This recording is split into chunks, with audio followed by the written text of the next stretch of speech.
1947 August 15 స్వేచ్ఛా వాయువులు పీలుస్తూ భారతదేశం స్వాతంత్ర్యం పొందిన రోజు. అందుకే ప్రతి ఏటా ఈ తేదీన స్వాతంత్ర్య దినోత్సవాన్ని జరుపుకుంటాం. ఈ తేదీన దేశవ్యాప్తంగా జెండా ఎగరవేసి సాంస్కృతిక కార్యక్రమాలను నిర్వహిస్తాం.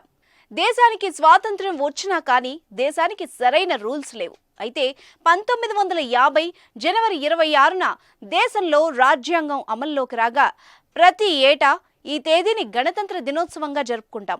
ఈ రోజున దేశవ్యాప్తంగా త్రివర్ణ పతాకాన్ని ఆవిష్కరించి ఘనంగా గణతంత్ర దినోత్సవాన్ని నిర్వహించుకుంటాం. అయితే గణతంత్రం కోసం మన దేశాధిపతులు ఎంతగా శ్రమించారో ఇప్పుడు చూద్దాం. గజం కేవలం 500 రూపాయలతో 1210 గజాల భూమి కేవలం 6 లక్షలు మాత్రమే. ఎందరో త్యాగధనుల పోరాట ఫలితంగా 1947 ఆగస్టు 15న బ్రిటిష్ పాలన నుంచి విముక్తమై భారతదేశం స్వతంత్ర దేశమైంది. బ్రిటిష్ పార్లమెంట్ ఆమోదించిన 1947 భారత స్వాతంత్ర్య చట్టం కింద రాజ్యాంగ అధినేతగా 6వ జార్జ్ ప్రభువు ఎర్ల్ మౌంట్ బాటన్ గవర్నర్ జనరల్ వల్ల మనకు స్వాతంత్ర్యం సిద్ధించింది. 1930వ సంవత్సరంలో జనవరి 26వ తేదీని స్వాతంత్ర దినోత్సవం లేదా పూర్ణ స్వరాజ్ దినోత్సవంగా జరుపుకునేవారు. అంటే ఆ రోజున భారతదేశం పూర్తి స్వేచ్ఛ కోసం పోరాడడానికి నిర్ణయించుకున్న రోజు. మన దేశానికి స్వాతంత్ర్యం ఆనాటికి రాజ్యాంగం లేనందున 1935 భారత ప్రభుత్వ చట్టం ఆధారంగా పాలన కొనసాగింది. దేశ రాజ్యాంగాన్ని రూపొందించుకునేందుకు 1947 ఆగస్టు 28న రాజ్యాంగ నిర్మాణ కమిటీ ఏర్పాటైంది. ఈ కమిటీ అధ్యక్షునిగా డాక్టర్ బాబాసాహెబ్ అంబేద్కర్ బాధ్యతలు చేపట్టారు. భారత రాజ్యాంగాన్ని 1949 నవంబర్ 26న సభలో ఆమోదించారు. 1950 జనవరి 24న సభ్యులు ఈ ప్రతిపై సంతకాలు పెట్టారు. మొత్తం 284 మంది సభ్యులు సంతకాలు చేశారు. 1950 జనవరి 26వ తేదీ ఉదయం 10:18 భారత రాజ్యాంగం అమల్లోకి వచ్చింది. 1952లో జరిగిన మొదటి సాధారణ ఎన్నికల తర్వాత కొత్త పార్లమెంట్ ఏర్పడే వరకు ఈ తాత్కాలిక పార్లమెంట్ ఉనికిలో ఉంది. 2 సంవత్సరాల 11 నెలల 18 రోజులు శ్రమించి అంబేద్కర్ భారత రాజ్యాంగాన్ని రచించారు. ఇందులో 114 రోజులు రాజ్యాంగం రాయడానికే సమయం పట్టింది. రాజ్యాంగ రాత ప్రతిని తయారు చేసే క్రమంలో రాజ్యాంగ సభ ముందు 7,635 సవరణ ప్రతిపాదనలు వచ్చాయి. వీటిలో 2,473 ప్రతిపాదనల్ని పరిశీలించి చర్చించి పరిష్కరించారు. ఈ రాజ్యాంగ ముసాయిదాను అప్పటి రాజ్యాంగ సభ పార్లమెంట్కు సమర్పించగా దాదాపు 2 ఏళ్ల పాటు 308 మంది సభ్యులు విపులంగా చర్చించి సవరణలు చేసి భారత రాజ్యాంగాన్ని తయారు చేశారు. దాన్ని ఇంగ్లీష్, హిందీ భాషల్లో చేతి రాతతో తయారు చేసి 1950 జనవరి 24న సంతకాలు చేసి ఖరారు చేశారు. అలా రాజ్యాంగం అమల్లోకి వచ్చిన రోజే 1950 జనవరి భారత గణతంత్ర రోజు.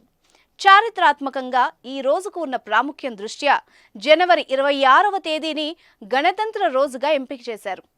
భారత స్వాతంత్ర్య పోరాటానికి నాయకత్వం వహించిన భారత జాతీయ కాంగ్రెస్ 1930లో పూర్ణ రాజ్య కోసం ప్రకటన చేసి ప్రతి సంవత్సరం జనవరి 26ను పూర్ణ స్వరాజ్య జయంతి దినోత్సవంగా జరపాలని జాతికి పిలుపునిచ్చింది.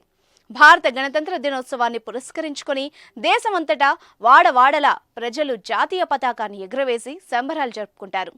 ప్రతి సంవత్సరం ఆగస్టు 15న దేశ ప్రధాని న్యూఢిల్లీలోని ఎర్రకోటలో జాతీయ జెండాను ఎగురవేస్తారు.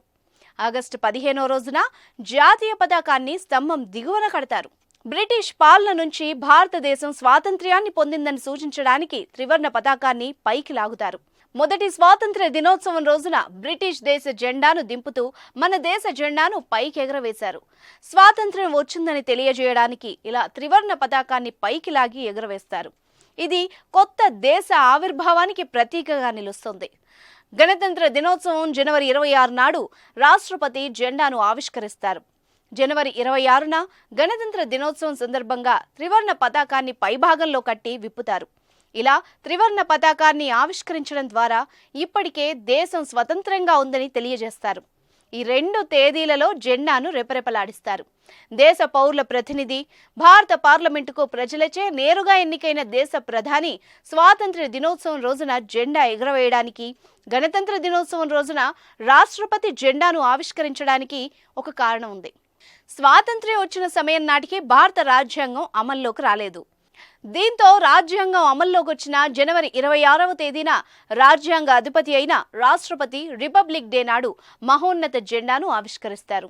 అయితే ఇక్కడ గమనించాల్సిన వ్యత్యాసం ఏమిటంటే స్వాతంత్ర్య దినోత్సవం సందర్భంగా ప్రధానమంత్రి జెండాను ఎగురవేస్తారు. గణతంత్ర దినోత్సవం నాడు రాష్ట్రపతి జెండాను ఆవిష్కరిస్తారు. ఇంకొక వ్యత్యాసం కూడా ఉంది. అదేంటంటే స్వాతంత్ర్య గణతంత్ర దినోత్సవ కార్యక్రమాల వేడుకలు రెండు వేర్వేరు ప్రదేశాల్లో జరుగుతాయి. స్వాతంత్ర్య దినోత్సవం ఆగస్టు 15 నాడు జెండా ఎగురవేసే కార్యక్రమం ఢిల్లీలోని ఎర్రకోటలో జరుగుతుంది. గణతంత్ర దినోత్సవం జనవరి 26 నాడు ఢిల్లీలోని రాజ్పథ్లో జెండా ఆవిష్కరణ కార్యక్రమం జరుగుతుంది. ఈ విషయం ఇప్పటికే చాలా మంది ఈ దేశ పౌరులకు కూడా తెలీదు. ముఖ్యంగా చదువుకున్న వాళ్లకు కూడా చాలా వరకు తెలీదు.